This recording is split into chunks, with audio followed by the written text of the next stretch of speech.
Hello, and welcome to another fur-tastic episode of Furries in the Media, the series that reviews video clips and other media based on how the furry fandom is represented. So Abergwine, what are we reviewing today? Well, Sam, today's episode is going to be a little different. How so?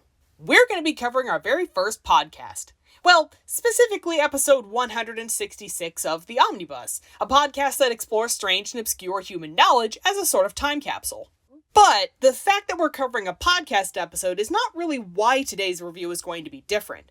This episode of The Omnibus spends the majority of its near hour-long runtime talking exclusively about furries, and I normally review stuff that is way shorter than that. So, in the interest of preserving my sanity while presenting something that is at least mildly entertaining, I'll only be covering some of the biggest things that jumped out at me from this episode of The Omnibus. Let's get into it. Here's my question. Is Robin Hood like ground zero? I guess you could say that, but it's important to remember that Disney's Robin Hood didn't just come fully formed from a vacuum, and neither did the furry fandom. My understanding is that there were many factors that contributed to the creation of the furry fandom, but I do think Robin Hood is one of the earliest pieces of media that could be credited as kicking off the furry fandom as we know it today. For a generation, is that their touchstone? This is a really interesting question they raised, but unfortunately it's never really addressed. I think you could reasonably say that Robin Hood was foundational to the formation of the furry fandom, but I don't think it's been a cultural touchstone for furries. At least, not a very strong one. Why do you say that? Bear with me for a bit. Furry fandom is a decentralized fandom, meaning that one furry could have found the fandom through Robin Hood, another through Sonic the Hedgehog, and a third one through Redwall. They're all furries just the same. While these three furries may be fans of vastly different types of media, the one thing they have in common is that they are fans of anthropomorphic characters. I think what would be most telling if Robin Hood truly is a cultural touchstone for furries would be if there were a consistent percentage of new furries who found the fandom through the film throughout the years since the film's release. As far as I know, there is no data on this, but if Robin Hood truly is a furry cultural touchstone, I don't think we would need metrics to determine that. I want to make a clear distinction because furries are often accused of being like a sex it's reduced to a kink. Like, these are people who get off by dressing as prairie dogs. And really, I think that Fritz the Cat and Omaha, although they had sex in it as a component, it was that sex was used to communicate that these were adults who were in adult situations. It seems like there's an implication here that furries have gotten a bad reputation because these works include sex in them. I appreciate that the hosts seem to be aware of this misconception and are trying to explain where it came from, but I disagree that the misconception stemmed from these works just because they included sex. I think that most non-furries who reduce furry to a kink aren't thinking of these works, at least not these days. I suspect that the misconception has more to do with the fact that this was what the earliest furry conventions looked like, and the rumor mill has been going strong ever since. I can't say for certain that works like Fritz the Cat and Omaha the Cat Dancer couldn't have contributed to the misconception in some way, but I don't think it's quite right to pin the entire misconception on these works. There's a feeling that they're routinely slandered as being perverts. In researching it, I'm not 100% sure why the rest of us, non-furries, jump to the conclusion that this is just a sex game. So fervert is the one pun they will not make? Oh, fervert. Thank you. It makes us the weirdos if we see two people in suits and we're like, hey, how do you guys do it? Up? If I had to guess, I'd say that it's because back in the early days, there were certain aspects of furry fandom that weren't exactly family-friendly, and these aspects were on display in early furry conventions alongside the more family-friendly aspects. Local news stations would fairly report on everything they saw at these conventions, but people would only remember the salacious details. Countless games of telephone later, and that's how we end up with something like this, getting blasted out to 30 million homes and securing a place within the collective unconscious. If nothing else, I appreciate the humility that the hosts exhibit here because they do take an honest look at themselves and question why they have this sort of reaction when the topic of furry is mentioned.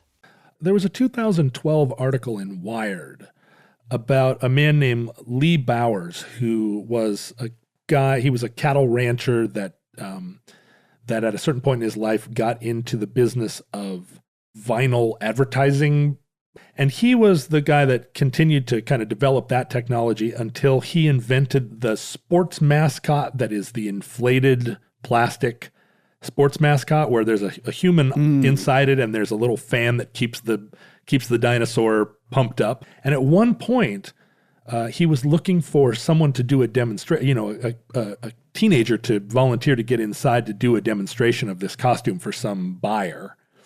And he contacted a woman who was going to bring her son, and at the last minute, her son backed out. But she brought her other son, who was described as socially maladroit. And they put the kid in the suit, and all of a sudden, he came alive. He was able to go out into a room full of people and do tricks and meet and greet people and hug kids and in general just interact in a way that he never was able before. And he when they talked to him afterwards, he said, this was, I felt like I could finally be me. I'm a balloon man. In this, they recognized that Lee Bowers started to explore the idea of this as a kind of therapy. You have to take into account the fact that being inside of a fursuit is really liberating. It allows you to be maybe more social, more accessible, more extroverted. The hosts draw a parallel between the story of the awkward teenager opening up once he's in the costume and what it's like wearing a fursuit, and I think they've really hit the nail on the head here. Even for furries who aren't as introverted, wearing a fursuit allows them to interact with other people in a way they normally wouldn't. Later in the episode, the hosts further explore the idea that having a mask allows for more honest self-expression when they talk about how easy it is for a person to create an online furry persona. I think it's interesting that they mentioned that these inflatable costumes were being considered for therapy.